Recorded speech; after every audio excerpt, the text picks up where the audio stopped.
And she looks so pretty, driving in your Benz. Lately she's been dressing for revenge. Taylor Swift fans think she dropped a major bombshell about Kim Kardashian and Kanye West in a new song from her Midnights album. What's up, everybody? I'm your host, Blakely McHugh, and welcome back to another shared news update. Before we get into these Taylor Swift lyrics, make sure you hit the subscribe button and ring that bell so you never miss any of our future videos. Here to break down the lyrics with me is Zachary Reality. Zach, have you gotten a chance to listen to all of the songs on Taylor's album? I've listened to a few of them. I haven't listened to all of them because I know she dropped like 13 songs, but then she dropped an additional Then like seven seven more songs. Yeah, in the middle of the night. So it's gonna take me a few days to get into it, but a lot of my close friends are actually Swifties. And I don't consider myself a Swiftie because I know like how serious the meaning of that term is, but I'm definitely Swiftie adjacent.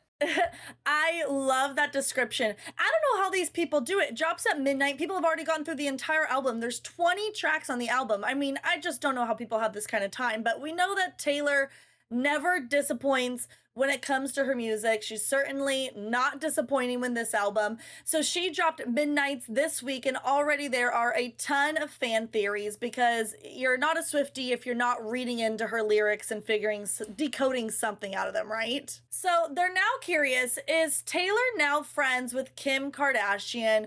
Is she shading Kanye West? So we are going to try to decode some of the lyrics from her song Vigilante Shit. So you can see them on your screen here. So we're going to go over a few of them. The first verse we're going to choose from says, she needed a cold hard proof, so I gave her some. She had the envelope. Where do you think she got it from? Wow. This one I was a little bit confused by. There's a few theories out there on TikTok. So one woman was bringing up back in February 2022, there was a photo of Kim Kardashian holding an envelope after there was those Kanye West kidnapping claims. So some people are maybe thinking that has to do with it. What do you take from these lyrics? Yeah, I mean, I can kind of see that, but I also think a lot of times things are just like coincidental. Like we've all like held envelopes before, and then like the Swifties just kind of put together their own clues. But they're also right, and I have seen that theory going around a lot that she was referring to Kim Kardashian, you know, in that moment. So I wouldn't be completely surprised. I also remember Kim kind of saying recently that her and Taylor have kind of squashed the beef. You know, she's not holding on to anything. So if there's any beef, it's really between Kanye and Taylor. And now that Kim and Kanye are divorced, it's very possible that Kim and Taylor could have some sort of friendship or vengeance. I definitely agree with you. And it's funny because I'm one of those people that thinks like, oh, you know, people are reading way too into her lyrics. They're finding this nugget and putting them together. And I'm always like, this is just way too in-depth. But somehow, and always one way or another, ends up being true or actually happening. So I'm sure there's some correlation. Those lyrics are not the ones that really stuck out to me in terms of maybe she's referencing Kim and Kanye. These next lyrics that we're going to read are the ones that kind of make it really seem like it's believable. So then the next verse says, Now she gets the house, gets the kids, gets the pride. Picture me thick as thieves with your ex-wife. now she gets the house, gets the kids, gets the pride. Picture me thick as thieves with your ex-wife. I mean, Yeah. it seems pretty clear here, right? We know Kanye has previously said that Kim has the kids 80% of the time. The second line's kind of sarcastic because like, oh, picture this, you know, who would have thought we'd be friends? Also, Kim's living in their $60 million Hidden Hills home, so she's got the kids, she's got the home. Yeah, and I mean, even the rest of the lyrics, she looks so pretty driving in your Benz. Lately, she's been dressing for revenge. I mean, Kim Kardashian always looks good, but I mean, I think her style has been even better than ever recently. She's been really starting a lot of new trends with like the gloves and like the matching outfits, like a lot of pink. And even like going into the shoe. So I think that there is a lot more truth to this. So it really does now all make sense once you read the full verse. And I don't know. I mean, it's kind of shady. It's also, I think, part of like your job as a musician to write about your life and write about your experiences and get vulnerable. But do you ever feel like Taylor takes it too far, or are we all just living for it? Because I'm kind of neutral here.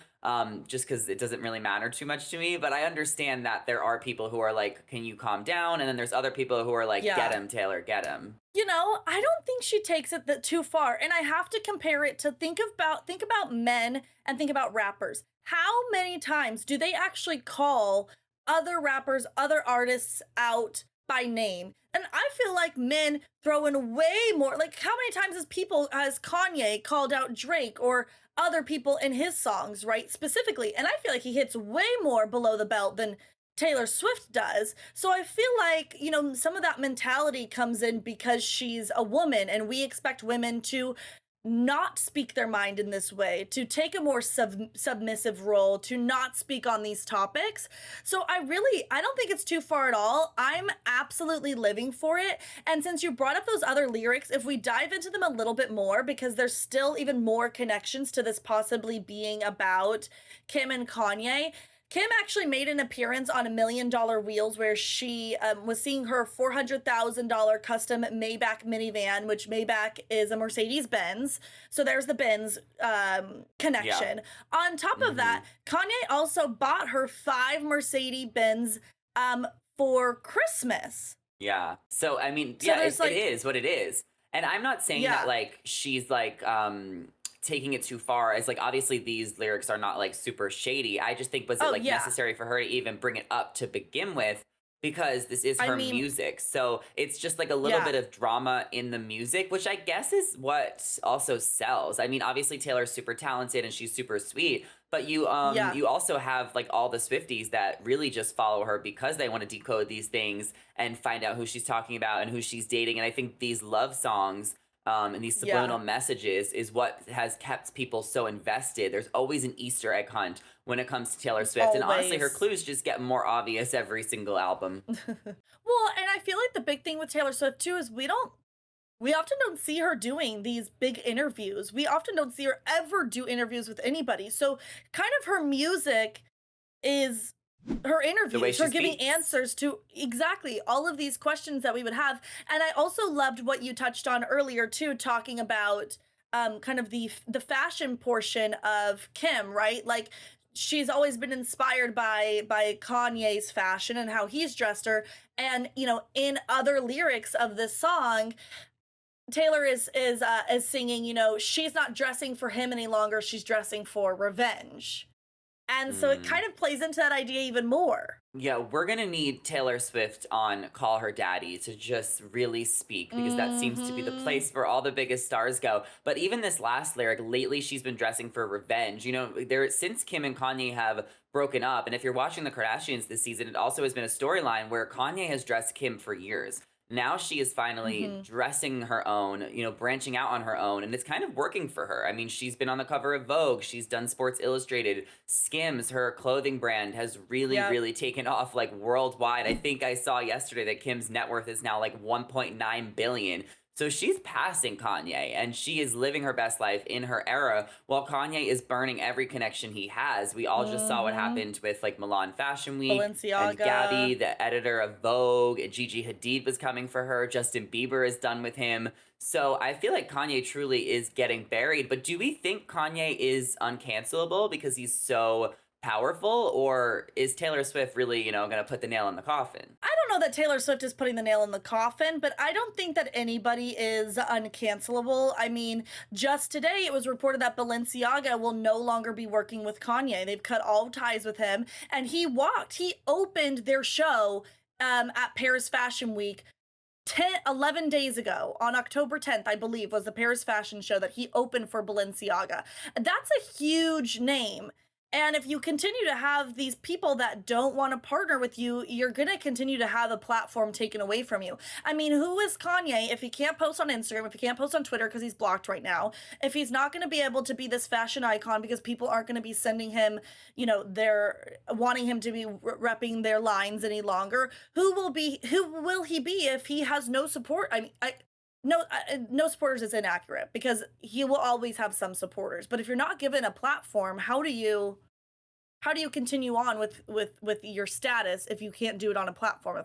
Am I making sense? Yeah, and maybe Kanye will have to come out with a new song or a new album and kind of, you know, put some of that creative juice Yeah. into his, music to tell his side of the story if he wants to do that. Obviously, he's been limited Hmm. from social media, as you mentioned. But I mean, getting back to Taylor Swift, I really truly think that this album is really good. I think sometimes it takes a few days for fans to really listen to all the songs, but there's always going to be a few Definitely. hits that are going to absolutely blow us away and be iconic. So I'm just excited to kind of get into them over the weekend and Hmm. hear, more of her lyrics and more of her songs and see which ones resonate with me. Is there any that Yeah. you're really feeling so far, or are you just vibing with the album? I'm just vibing with the album right now. I need to take like a long drive and just hear it from start to Hmm. finish. I think, Taylor always creates masterpieces, so I'm expecting nothing less from her here.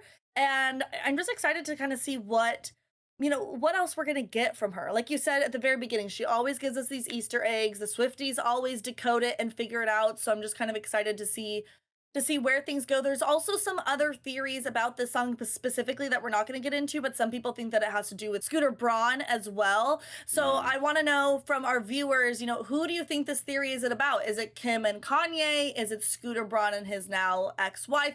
Is it somebody else that you're thinking it's about? Let us know all of your thoughts down in the comment section below. But of course, before you do that, make sure you hit the subscribe button and ring that bell so you never miss any of our future videos. I'm your host, Blakely McHugh with Zachary Reality. You can see our social media handles on the screen. Drop by, give us a follow, and say hello. Thank you all so much for watching, and we will see you later. Bye, guys.